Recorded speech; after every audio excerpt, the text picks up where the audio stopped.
Hello and welcome to the Center for Teaching and Learning's Learning 2.0, the social view of learning.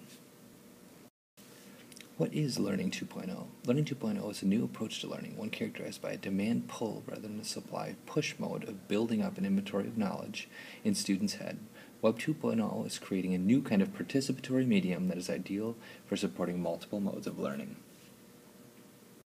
Learning 2.0 accents the individual user's ability to create their own information and their own media, such as blogs or videos or tweets.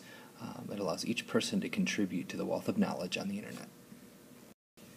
Here you see a collage of the many different types of Learning 2.0 tools. These tools change every single day, and there are new ones all over the place. This is just a small sample. Learning 2.0 tools allow students and instructors to create knowledge and develop knowledge on their own rather than having it transferred to them. As an example of this, Michael Welsh in his TED video talks about how students can go from knowledgeable to knowledge-able, which essentially means that students are able to go out and find things out for themselves and critique information and build their own knowledge to go from knowledgeable to knowledge-able. A link to Welsh's TED video is below. Learning 2.0 tools also support Bar and Tag's suggestion of shifting from a teaching to a learning paradigm. This slide shows some basic components of both the teaching and the learning paradigm. Learning 2.0 tools also provide an opportunity for social learning. For example, social learning is based on the premise that our understanding of content is socially constructed through conversations about content and through grounded interactions, especially with others, around problems and actions. This focuses not so much on what we are learning, but how we are learning. Many tools allow students and faculty to socialize and socially engage around media through critiques, dialogue, and just general conversation. This slide offers a sampling of different types of Web 2.0 tools, from blogs and wikis to media sites to social bookmark managers, RSS aggregators, social networking sites, virtual worlds like Second Life, and mobile updating like Twitter.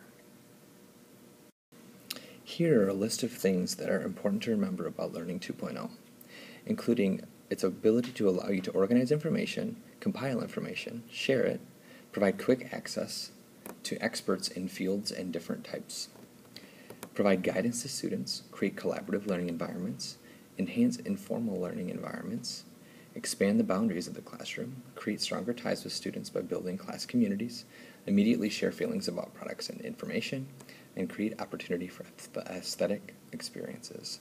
It also requires students to manage new skills like time management. How much time should they spend on Learning 2.0 tools like social networking sites? Some students see social networking as an interference with their private life and an overlap with the classroom, which gets a little bit confusing. Also, there are some ethics behind teaching and learning with Learning 2.0 tools and sort of some gray areas around how faculty could use social media tools and Learning 2.0 tools in general.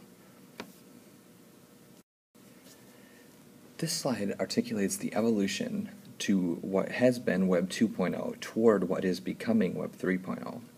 You'll notice on the far left there is Web 1.0, which is just the commonly read web, where experts posted material and most people logged on and read material that experts provided, which shifted to Web 2.0, which is where billions of users worldwide have produced their own content and shared and had dialogue about that content.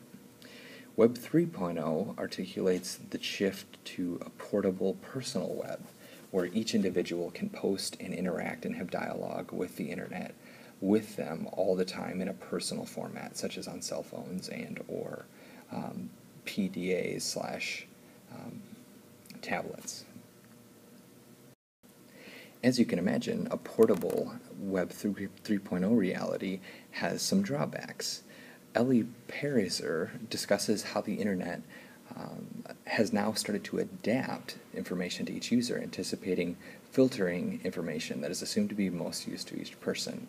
For example, Google automatically filters searches depending on what each individual user has searched for in the past. This means that any two users that search for something on Google will get a different series of results while searching for the same thing.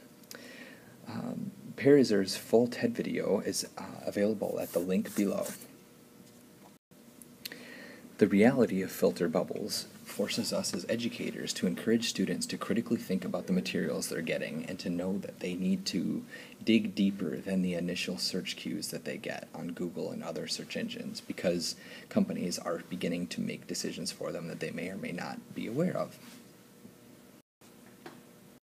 Here is a quick list of references that were referred to during this presentation. This workshop was originally developed by Anastasia Alexandrova and then adapted by Ryan Bronkema, Adam Murphy, and Leanne Ordis. If you're interested in more information about anything that was provided in this workshop, you can always contact the Center for Teaching and Learning to get the full 1-hour workshop and have dialogue about topics like Learning 2.0 tools. This presentation was recorded by Ryan Bronkema in the spring of 2013.